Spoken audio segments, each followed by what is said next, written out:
Alors, la différence fondamentale,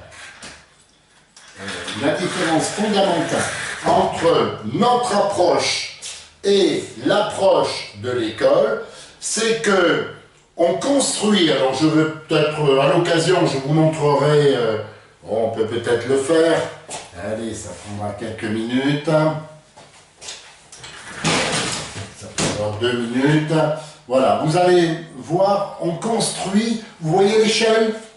Là, je vais même descendre un poil.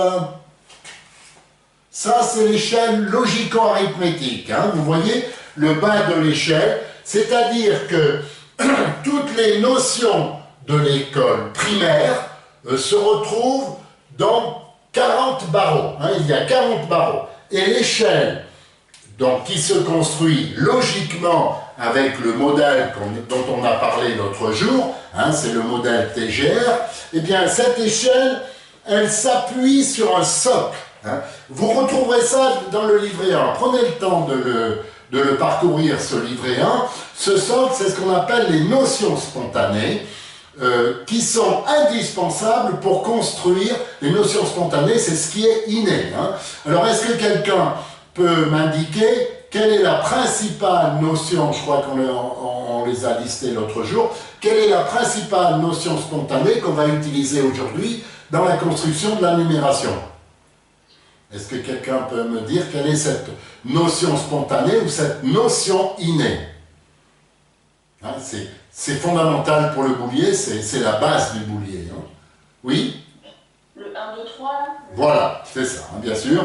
Donc, chez Estelle me dit 1, 2, 3, c'est effectivement les quantités 1, 2 et 3 qui sont reconnues par le cerveau parce qu'on a une image. Hein, on a l'image jusqu'à 3 et on a une image technique, hein, comme une tête de cheval, hein, si vous voulez, on sait que c'est un cheval, les enfants savent, et 1, 2, 3, c'est reconnu par les enfants dès l'âge de 2 mois. Donc c'est à partir de cette reconnaissance des quantités 1, 2 et 3 que l'on va construire la numération.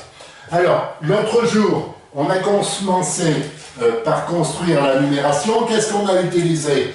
Un enfant peut-être, à la fin de la séance, qu'est-ce qu'on a montré? On a construit la numération avec un instrument naturel. Hein, quel est cet instrument naturel qu'on a utilisé pour construire les premiers nombres, pour les représenter? Oui? Les mains. Et les mains, voilà. Donc, les mains, vous avez compris. Alors, je vais revenir sur le tableau. Je vais revenir sur... Voilà, donc vous coupez le micro une fois que vous êtes intervenu, parce que le problème, c'est quand on a des feuilles sur le bureau, ça fait un bruit infernal. Alors, est-ce que j'ai tout le tableau? Ouais, là, ça doit être bon. Un poil plus haut, peut-être.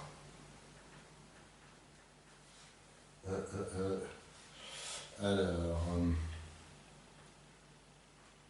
non, ça c'est pas bon, c'est le zoom, c'est pas ça que je veux. Voilà, le zoom, on va dézoomer un peu. Voilà. Ouais, ça va là, vous voyez, c'est un peu penché. C'est bon, hein? Donc, parfait. Donc, quel est le problème des mains? Le problème des mains, hein, vous vous souvenez, quand j'ai représenté le nombre 10, hein, on a montré que, voilà, je vais le faire dans votre sens, hein, on a montré que c'était la représentation de 10, hein, le X romain, c'est ça, c'est les pouces croisés, hein, c'est pas autre chose. Hein. Et donc, le problème, qu'est-ce qu'on fait à partir de 10? Alors, on peut imaginer que, eh ben, les enfants, on peut imaginer que, vous savez, à l'école, on se tape dans les mains, hein, peut-être surtout au collège, je ne sais pas si ça se fait en primaire, hein, c'est une manie américaine, hein, on appelle ça checker, c'est ça. Hein. Et donc, vous pouvez, une fois que vous êtes à 10, hein, vous ne pouvez pas aller plus loin, vous n'avez que 2 mains. Donc, une fois qu'on est à 10, qu'est-ce qu'on fait? Eh bien, on peut donner ces 2 mains à la maman, par exemple, et ensuite, ensuite, on sait que la maman, elle a ses deux mains de 10 doigts, hein, même si elle a ses mains dans les poches, on sait que la maman, elle représente 10, c'est-à-dire une dizaine.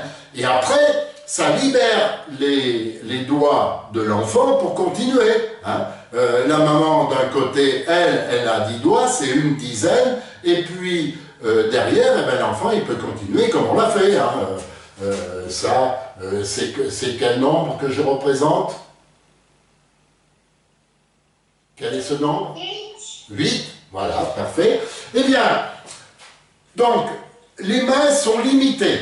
Donc, on a inventé en Chine, notamment au XIIIe siècle, le boulier qui a pour vocation à aller plus loin que les mains. Hein. Il y a des techniques, je ne vous en ai pas parlé la dernière fois, mais on peut compter avec les mains, mais on peut aussi compter avec les phalanges. Hein, je n'ai pas dû vous en parler de ça, vous retrouverez ça aussi dans le livret 1, je pense, mais les Mésopotamiens comptaient avec les phalanges.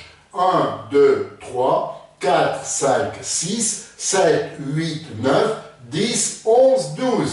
Et ça, avec la main droite, première 12, vous avez compris, les douzaines. C'est ça l'origine des douzaines d'huîtres et des douzaines d'œufs. Hein. C'est parce qu'on comptait avec les phalanges.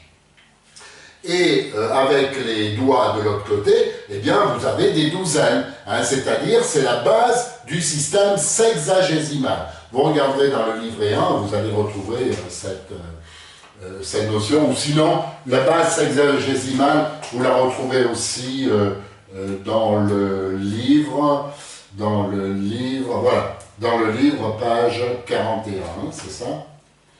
41. Et donc avec l'histoire de Babylone, hein, page 41.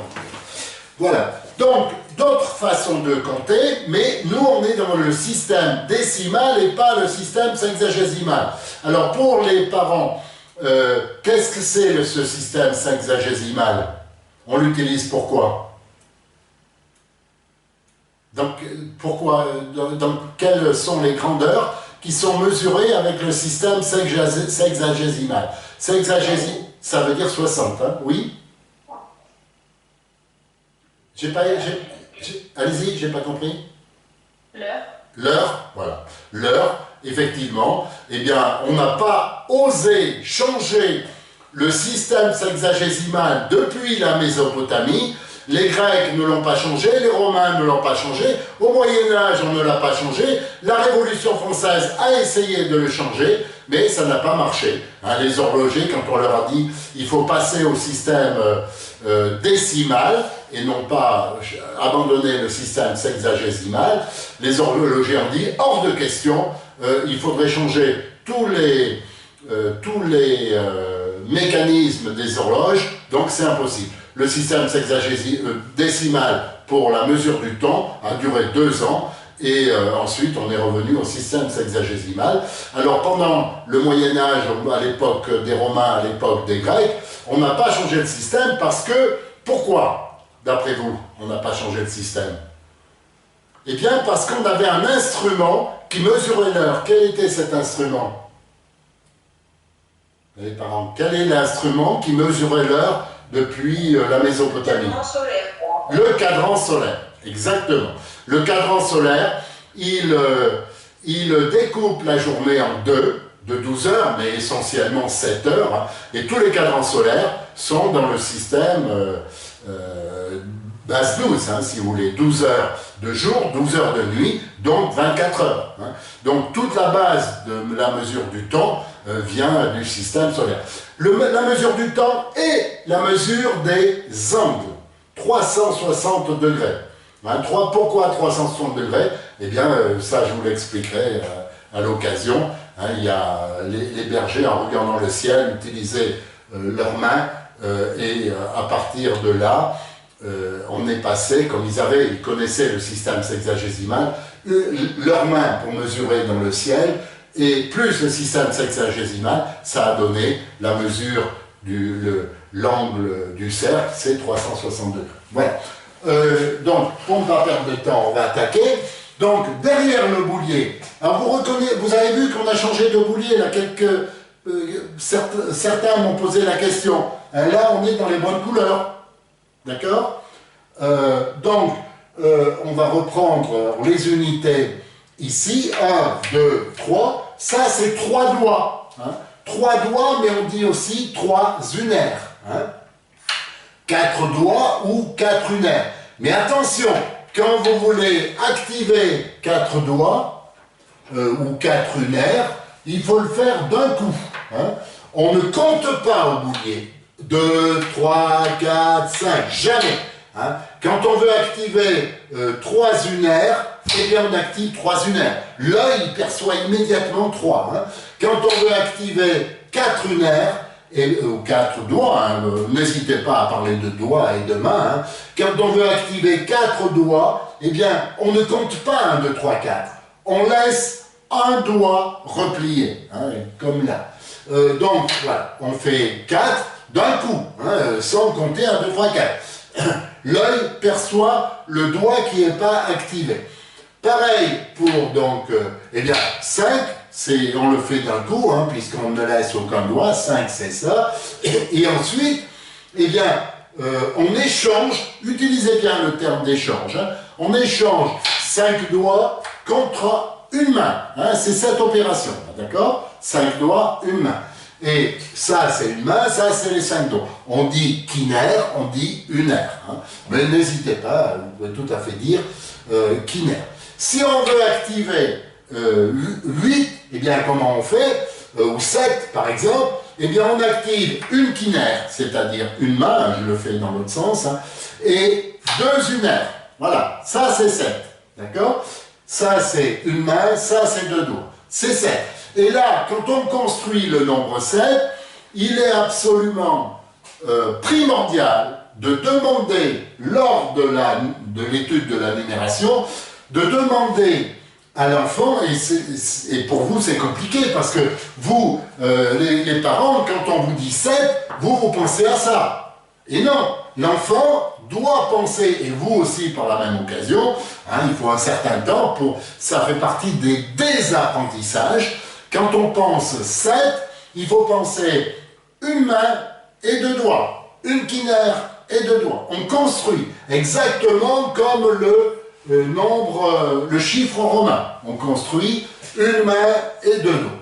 D'accord? Quand on veut construire, quand on veut représenter, hein, quand on veut représenter 9 par exemple, eh bien on peut représenter donc une 9, je ne vais pas le mettre en chiffre romain, mais on fait une main et on laisse un doigt replié, et ça c'est 9. Mais on ne pense pas aux quatre doigts. Hein.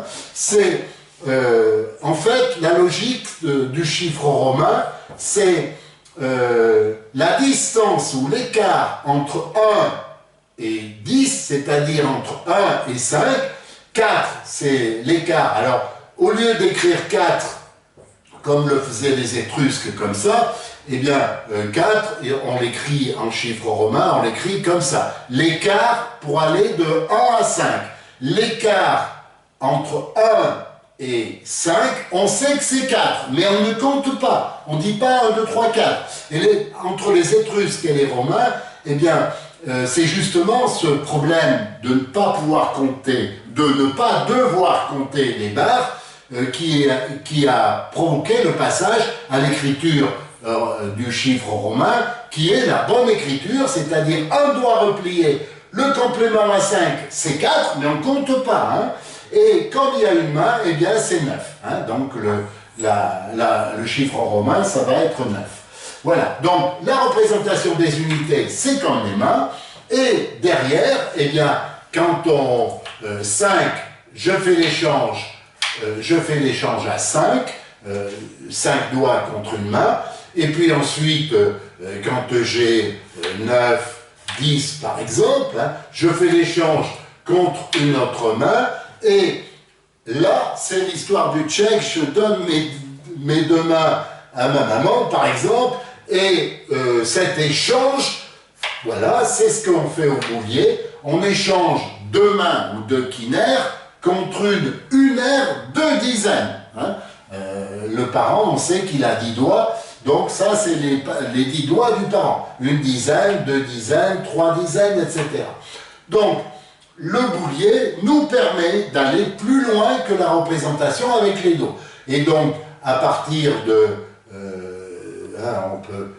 vous imaginez bien, à partir de 10, eh bien, on peut représenter par exemple 18, hein, 10, une dizaine, une quinaire et 3 unaires, eh bien c'est la représentation du nombre 18. Hein. 10, 15 et 3, 18. Hein, mais on ne compte pas. L'image, c'est une perle chez les dizaines, une quinaire et 3 doigts. On ne compte pas. Hein, c'est l'image que l'on doit avoir. Hein. C'est un peu compliqué au début, surtout pour les adultes, mais il faut passer aux automatiques. Là, par exemple, je représente un nombre, hein, voilà, je représente ce nombre. Quel est ce nombre? Un enfant, qui est-ce qui peut me donner le nom de ce nombre?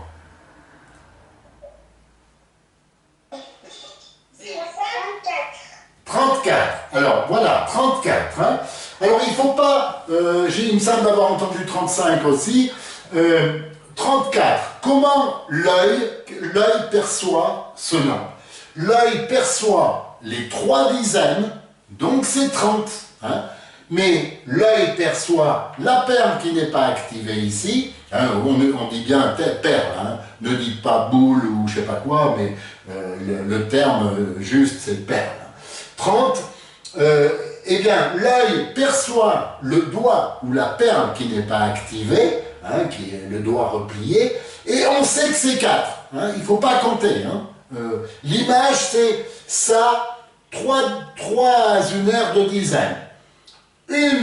En fermant les yeux, on voit une perle qui n'est pas activée. Donc c'est 4. Mais je ne cherche pas à avoir 4. Hein. 4, on ne peut pas le voir normalement. Hein.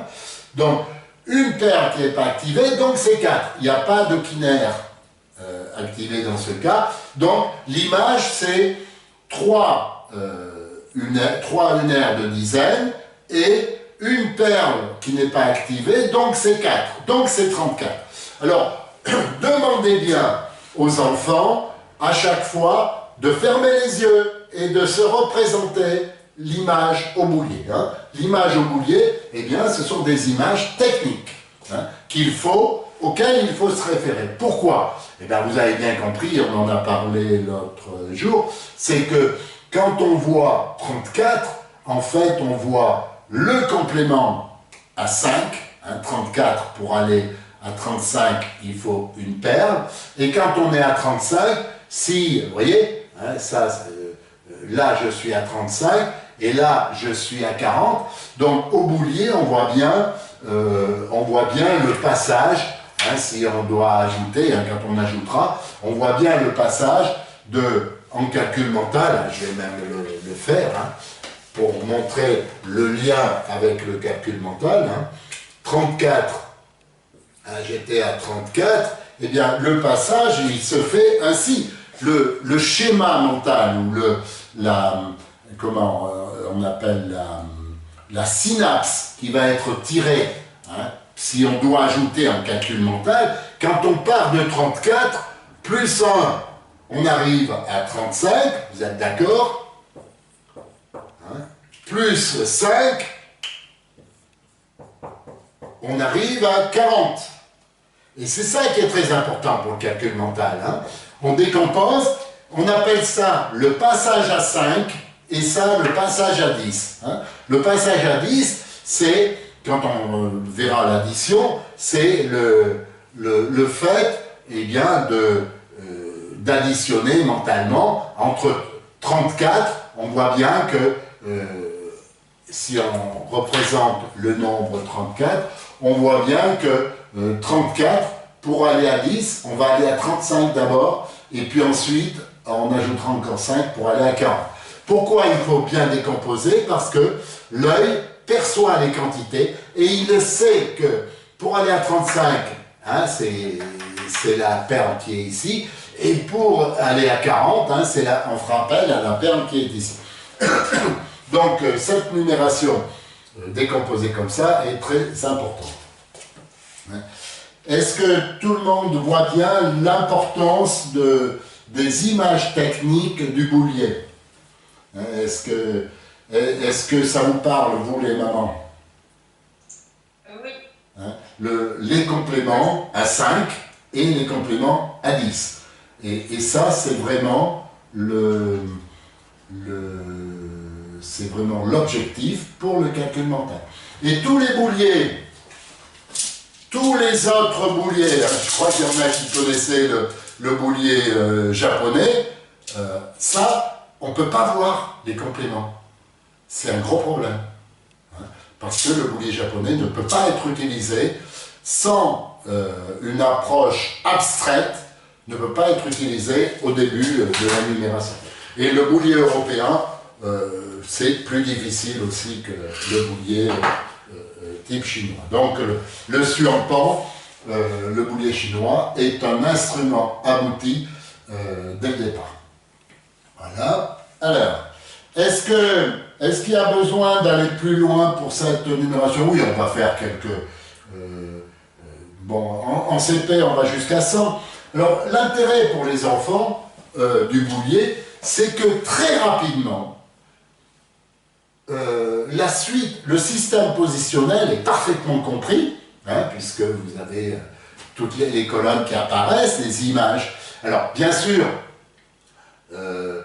ces images, il faut les décomposer, hein, parce que quand vous... Est-ce qu'on va faire... On va inscrire quelques nombres à titre d'exemple, et je vais demander voilà, on va lire ce nombre. Voilà, est-ce que vous lisez ce nombre, les enfants?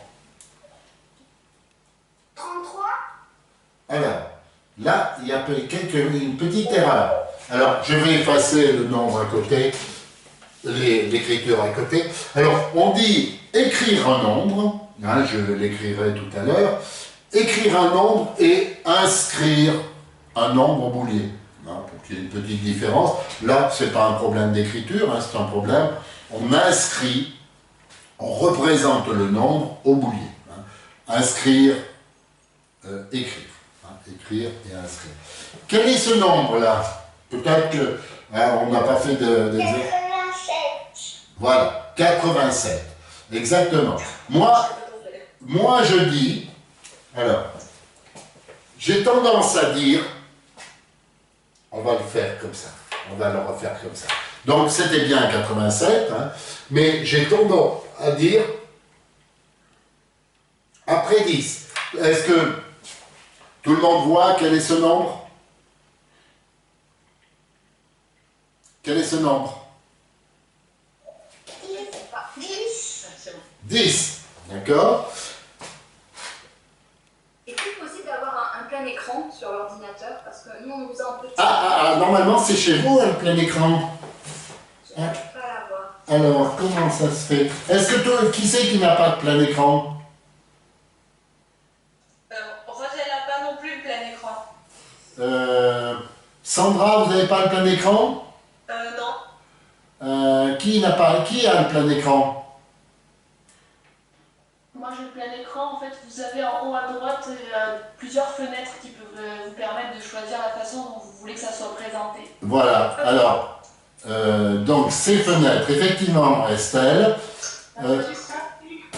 Alors, en fait, il y a deux logos, c'est ça? Affichage, alors qu'est-ce qu'on dit? Oui, il y a deux logos. Il y en a un. Affichage du panneau flottant et l'autre affichage en gris, interlocuteur actif et miniature, affichage vidéo de l'interlocuteur actif. Donc ça doit être dans un de ces onglets, Estelle, non? C'est le logo de droite. Qui dit quoi? Il dit quoi quand on va dessus? Alors attendez, il dit... Affichage du panneau flottant, non? Affichage du panneau flottant. Et là, vous mettez affichage du panneau flottant. D'accord. Là, normalement, Vous devriez avoir le plein écran. Est-ce que... Sandra, est-ce que vous avez le plein écran? Merci Estelle. Non, c'était... Oui, c'est bon. C'est bon? Qui n'a pas le plein écran? Tout le monde là? Bon, parfait alors. Hein? Merci. C'est Estelle hein, qui a donné l'info. C'est ça? Donc, merci Estelle. Quel est le nombre affiché au tableau? Inscrit au tableau. 11. Je suis pas d'accord. Qui a répondu? C'est Elliot. Je suis pas d'accord avec Elliot. Si, je suis d'accord avec toi, mais il y a deux façons de dire. Hein. Il y a la façon que tu as appris à l'école, 11. Mais pendant la Révolution, hein, il y avait un monsieur très important qui a dirigé la commission du système métrique. Hein. Vous savez ce que c'est le système métrique? Hein, c'est qu'on est passé, on a, si vous voulez, standardisé les mesures. En France, il y avait 36, chaque région avait ses mesures, donc on a dit, eh ben, 1 mètre, ça va être ça. Hein, et vous savez bien, le mètre, il est stocké, je ne sais plus où, à Paris. Donc 1 mètre, on va dire que c'est ça, hein, parce qu'avant, on utilisait des pas, etc. Pour le poids, hein, on a dit 1 kilo, c'est ça. Et on a, tout le monde a utilisé le même système. Hein. Donc, ce système métrique, eh bien, il a été officialisé en France donc, pendant la Révolution, et du fait des guerres révolutionnaires et des guerres napoléoniennes, eh bien, le système métrique s'est imposé partout en Europe, et ensuite, il s'est imposé partout dans le monde. Hein.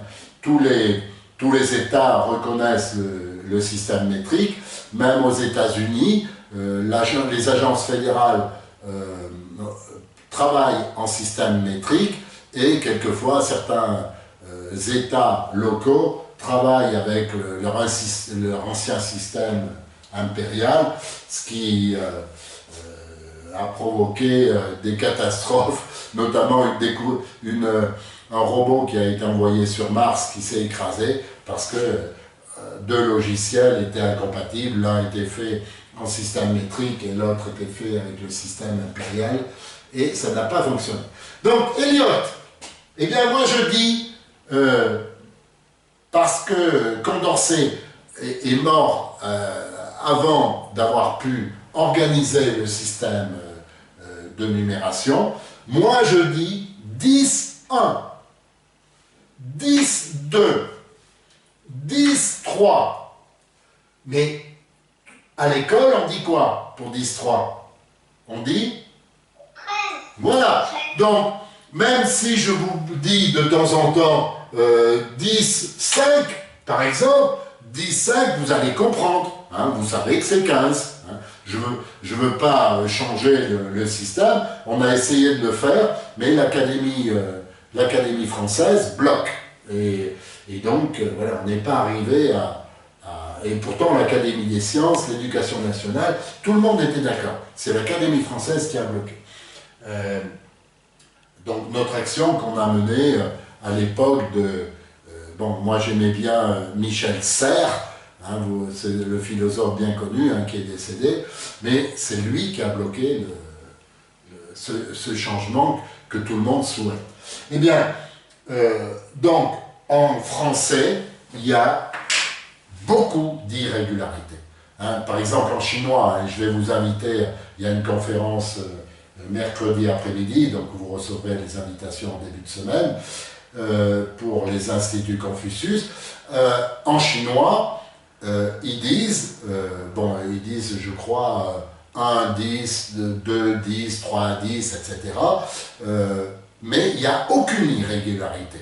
Alors qu'en français, 11, 12, 13, 14, 15, 16, après on devient régulier, hein, 17 c'est régulier, 18, 19, 20, bon, Duhante, 20, bon, c'est du hante normalement, du hante, et surtout, qu'est-ce qu'il y a après 69, les enfants? Quel est le nombre après 60? Comment? 70. Eh ouais. Et quel est le nombre après 79? 80. Et après 89? 90. Eh ouais. Mais ça, ce sont des irrégularités. Hein. Et c'est très, très, très compliqué à comprendre. Alors qu'avec le système de Condorcet, on va le voir tout à l'heure, donc vous avez compris qu'on peut dire, là par exemple, on peut dire 15 ou 10, 5. Bon, vous n'allez pas changer votre façon de faire, hein. On ne va pas remplir les chèques en disant 10, 5, hein. Mais ça se comprend, ça éclaire, si vous voulez, l'irrégularité. Parce qu'on peut se poser la question, pourquoi 16, hein? Pourquoi 16 et après 17? Pourquoi 69 et non pas et après 70, alors qu'on devrait dire, comme les Belges, 70, ou les Suisses, hein, et 80 et 90.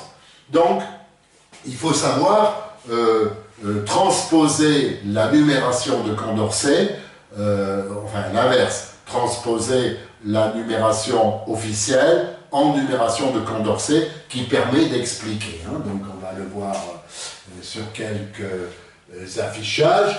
Là, par exemple, quel est ce nombre? Quel est ce nombre-là, les enfants?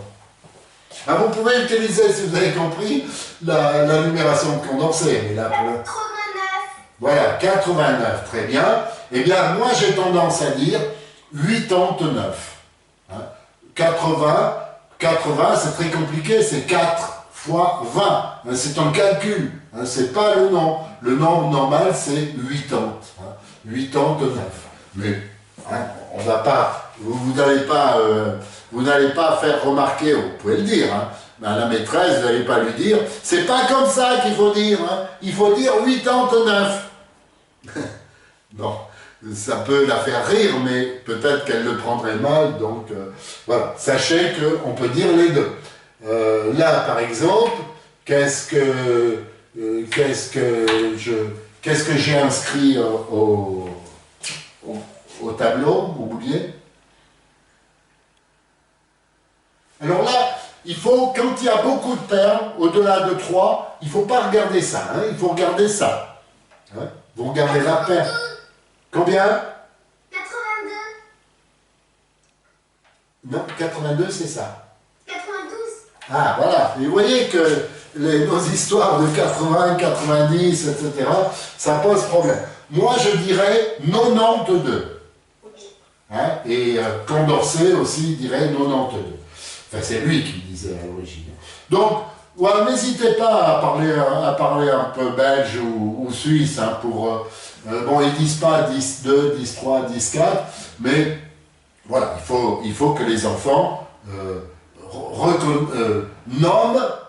puissent nommer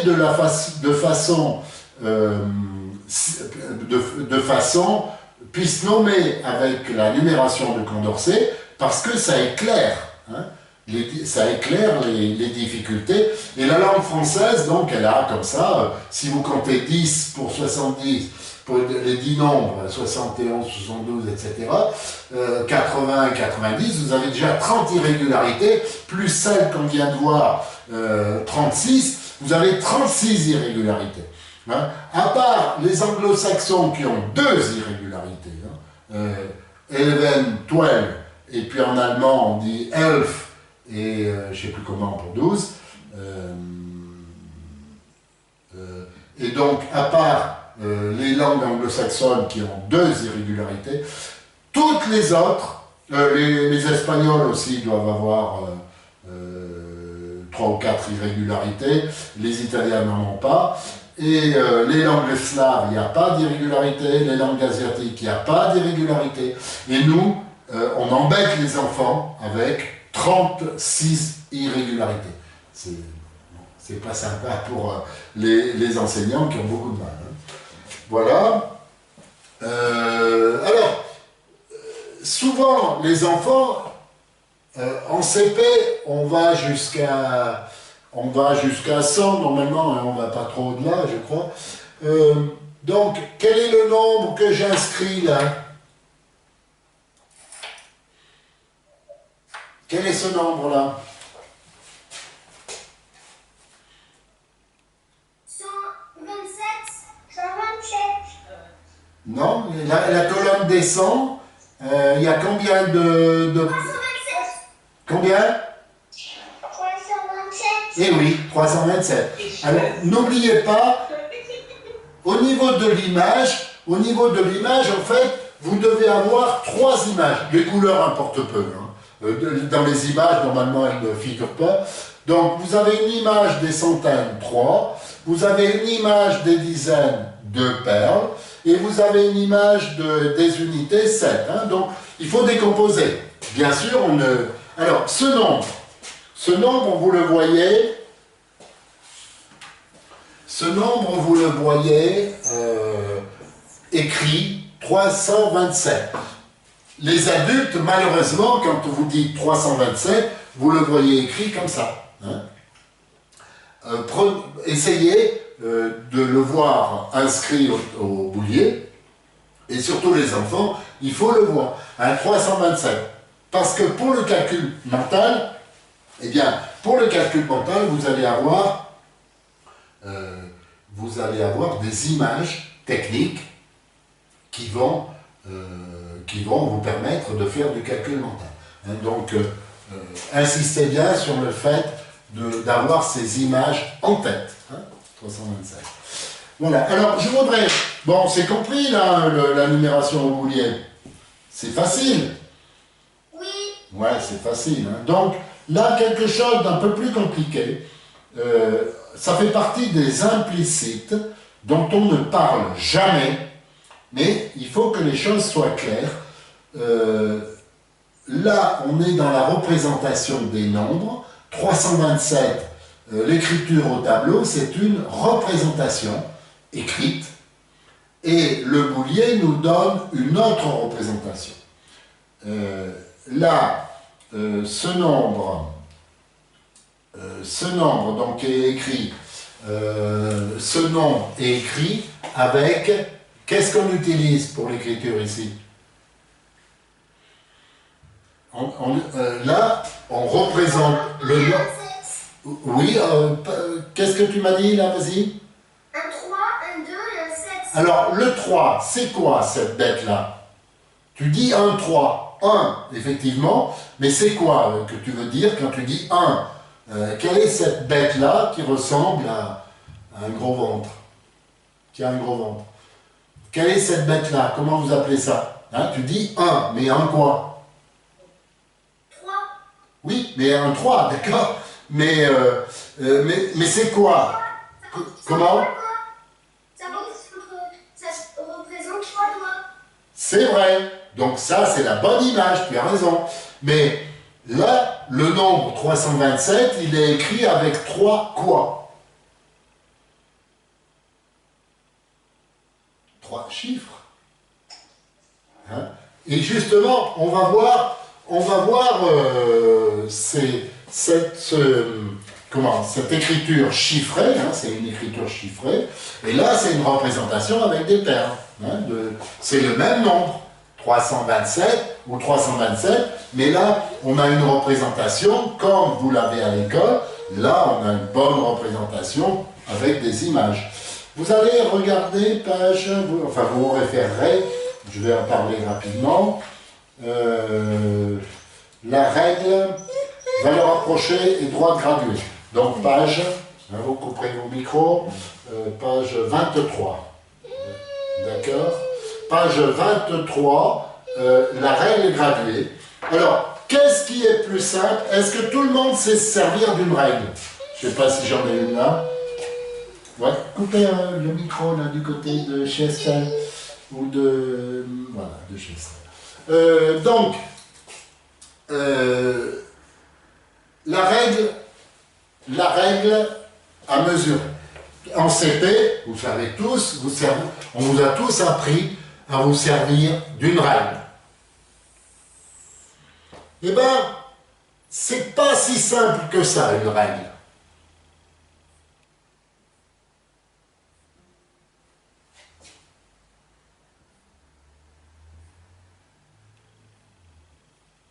Voilà, vous avez une règle, bon, elle peut être, vous avez des chiffres qui sont, là, et je parle bien de chiffres, hein, mais on va voir ça, hein, voilà, et par exemple, ici. Donc une règle, ça ressemble à ça. Mais, qu'est-ce que c'est une règle?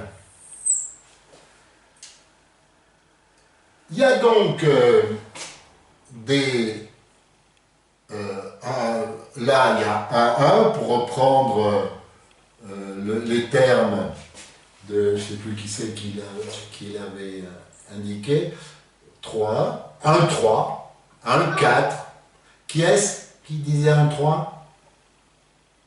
Laurie. C'est Laurie.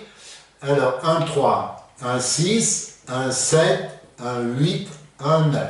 Alors, ce que je viens de décrire, c'est quoi? On a dit que c'était un chiffre.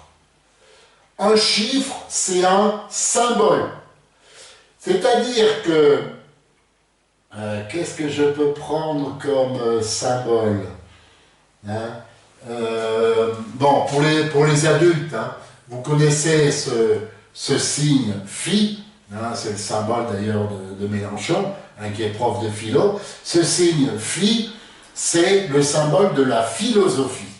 Et ça, c'est un symbole. Mais ce symbole ne dit rien sur la philosophie. C'est pas parce que vous connaissez ce symbole que vous associez à philosophie que vous pouvez donner la définition de la philosophie. Hein, si on dit que la philosophie, c'est la recherche de la vérité, par exemple, eh bien, ça, c'est un symbole, mais qui ne veut rien dire. Ça n'a rien à voir avec la recherche de la vérité. C'est une lettre grecque, c'est la lettre grecque phi. Donc c'est un symbole. Eh bien, ici, les chiffres, c'est la même chose. Est-ce que ce chiffre 8, hein, la grandeur associée à 8, c'est ça. 2, 4, 6, 8, hein, je suis obligé de compter. Est-ce qu'il y a un lien entre 8 et ça? La représentation de la quantité? Non, il n'y a aucun lien. Ça, c'est un chiffre.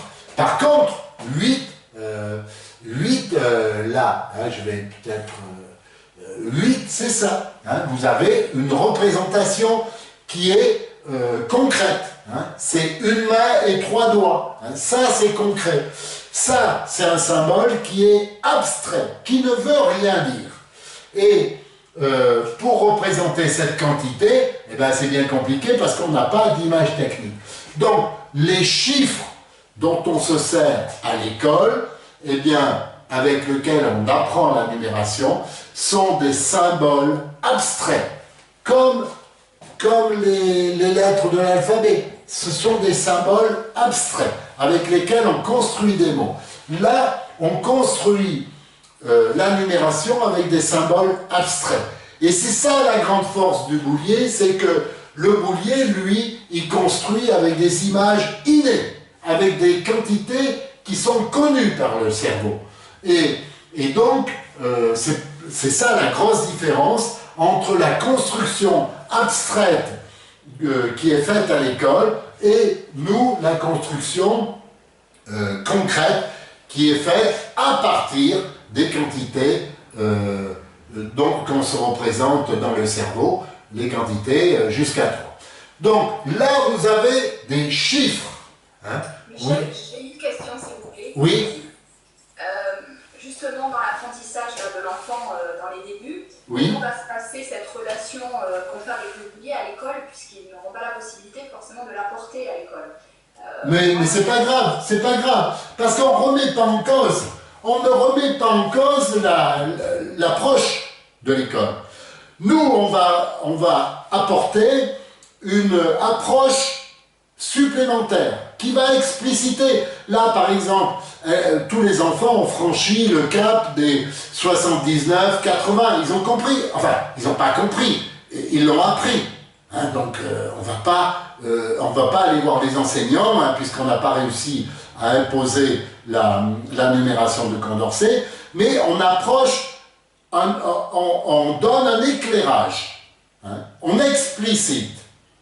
Et le fait de voir 8 écrit comme ça, en parallèle avec le 8 là, ça va déranger personne à l'école.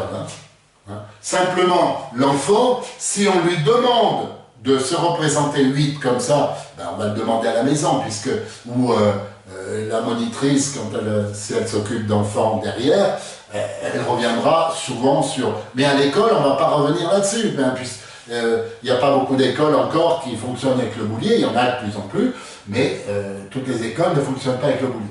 Donc, il faut réimposer, surtout pas aux enseignants, parce qu'ils le prendraient mal. Donc, Virginie, on n'impose rien, simplement on donne un éclairage supplémentaire à l'enfant. Est-ce que ça vous paraît jouable? Vous disiez que 2 méthodes, effectivement, pouvaient brouiller finalement la compréhension mathématique. Oui, alors effectivement, il ne s'agit pas, nous, toutes les méthodes, tout ce qu'on va vous apporter, c'est un éclairage supplémentaire, c'est une méthode qui permet de comprendre. Mais on va associer comme une image technique, hein, je vous ai dit que l'image principale, autant que faire se peut, eh ben, il faut prendre la bonne image, hein, peut-être l'image du boulier, hein, pour par exemple 7, il faut, pour le calcul mental, il faut voir l'image de 7. Mais à cette image première, qui aurait dû être une image première, eh bien, on va associer d'autres images secondaires, le 7. C'est-à-dire que le fait d'associer une autre image, on ne chamboule pas. Si, par exemple, on refaisait, si on construisait les maths autrement, mais on ne change pas les maths. Hein. On apporte un éclairage, donc, par exemple, quand on verra, qu'est-ce que je peux vous prendre comme exemple, quand on verra la multiplication. La multiplication, donc on va apporter un éclairage supplémentaire, la multiplication dans les problèmes, avec les tableaux règles de 3. Mais il faut que ça reste un éclairage supplémentaire. C'est-à-dire que quand les enfants vont faire les problèmes, eh bien, au brouillon, ils auront un outil mathématique qui sera efficace à 100%. Alors qu'à l'école, on ne leur donne pas d'outils mathématiques, hein, pour répondre aux problèmes. Donc, on met à la disposition des outils mathématiques, comme le boulier, c'est un outil mathématique. Hein. Ça, par exemple, hein, ça vient des écoles Montessori. Ça n'est pas un outil mathématique. Ça, c'est un instrument. Hein. Voilà. Et là, la règle, c'est un instrument. Hein. Donc, ne vous faites pas de soucis de notre approche. Notre approche, elle est claire. Elle ne change pas les mathématiques. Hein. On garde bien sûr les mathématiques. Et le fait d'ajouter une deuxième image, ça ne va pas embrouiller. Ça est clair. Hein. Le 7, le fait de montrer cette image-là, ça est clair. Hein. Donc, ne vous inquiétez pas, ce n'est pas une autre façon de faire. C'est que même si l'image première, vous avez cette image première du chiffre, et vous allez y arriver à avoir cette image qui sera une image secondaire, mais qui va vous éclairer. Hein? Bah, vous m'éclairez bien. Comment? Vous m'éclairez bien du coup. Parfait, alors. Le but, c'est que les choses soient claires pour vous. Alors, au niveau de la règle, donc là, tout est clair, ce sont des chiffres. Mais, en fait, quand vous mesurez quelque chose ici, hein, vous mesurez quelque chose, vous dites que c'est 7 cm. Vous voyez un peu les raccourcis que vous faites, et je vais vous les expliciter, ces raccourcis. quand on dit 7 cm, il y a plein d'implicites. À l'école, la maîtresse, elle va utiliser une règle et elle va dire, voilà, ici, on dit que c'est 7. Mais on ne va pas dans le détail. Parce que si on allait dans le détail, et ça c'est Bourdieu qui critique les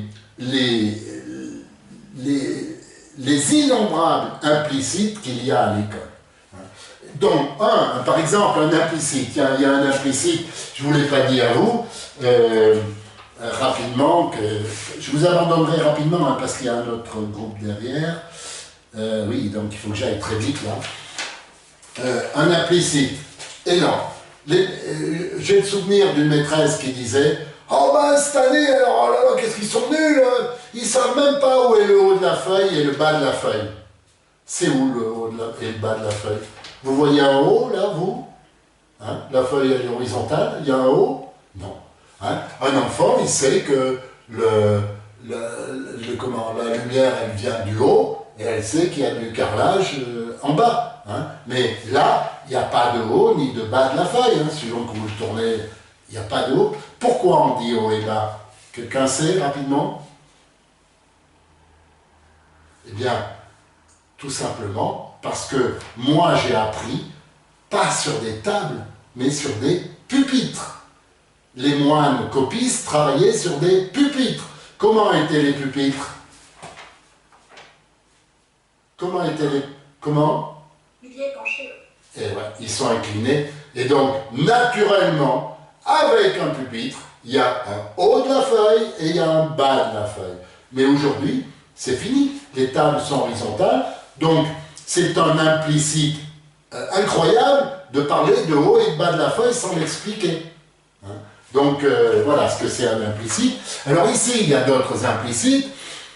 Rapidement, donc vous le retrouverez hein, sur la vidéo, hein, la vôtre, ça n'apparaît pas systématiquement.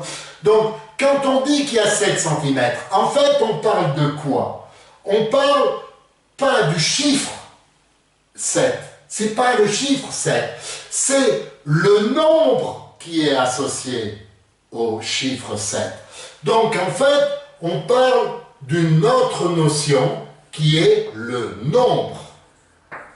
Vous êtes d'accord? Ça, c'est deux choses différentes. Le chiffre, et on associe le chiffre au nombre 7. Mais ce nombre, je ne sais pas, ça vous rappellera quelque chose, je vais passer rapidement hein, pour les enfants. En fait, le nombre 7, il est associé à deux choses. Il est associé à ce qu'on appelle un nombre ordinal. Hein, ça vous rappelle quelque chose, les parents? Et un nombre cardinal.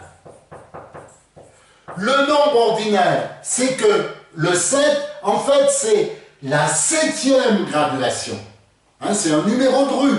Hein, c'est l'ordre. Quand on apprenait à compter comme ça, 1, 2, 3, l'éducation nationale a fait cette erreur pendant 30 ans, 1, 2, 3, 4, 5, 6, 7, 8, 9, 10, 11, 12, on est en train de numéroter. Hein, on parle d'un nombre ordinal. C'est pas une quantité. Hein, quand on arrive à 8, on est au numéro 8, on n'est pas au nombre 8. Alors que le boulier, lui, il montre bien le nombre. Hein. Donc là, vous avez un nombre qui fait référence à un numéro de graduation, et ce numéro de graduation, on va l'associer à un nombre cardinal, un vrai nombre. Hein. Et là, on va dire eh ben, que au numéro 7, on associe le nombre 7. Hein. Et ce nombre 7, on va aussi définir on va définir une grandeur. On va définir une grandeur. Alors je vais peut-être l'écrire comme ça. Nombre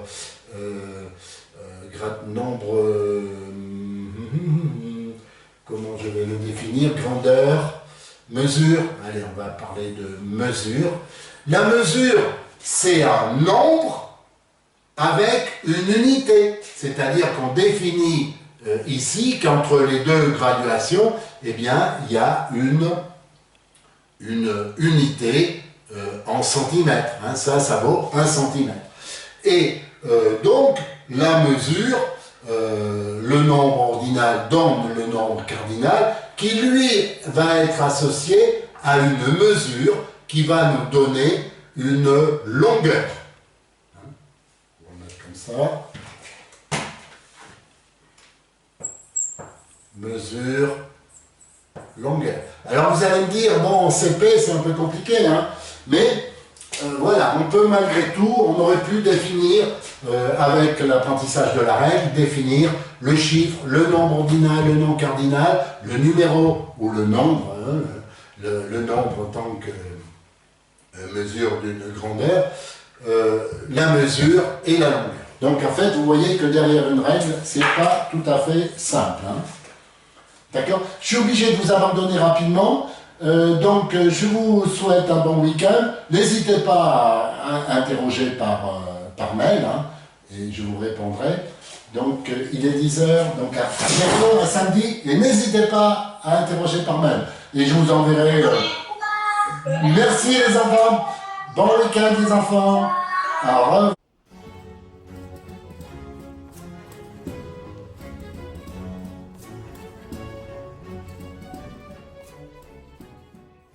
Pour tout savoir sur nos actions, notamment l'organisation d'un concours national de calcul mental, rejoignez-nous sur inumérisme.fr. Et pour tout ce qui concerne les bouliers, sur édition-abacus.com.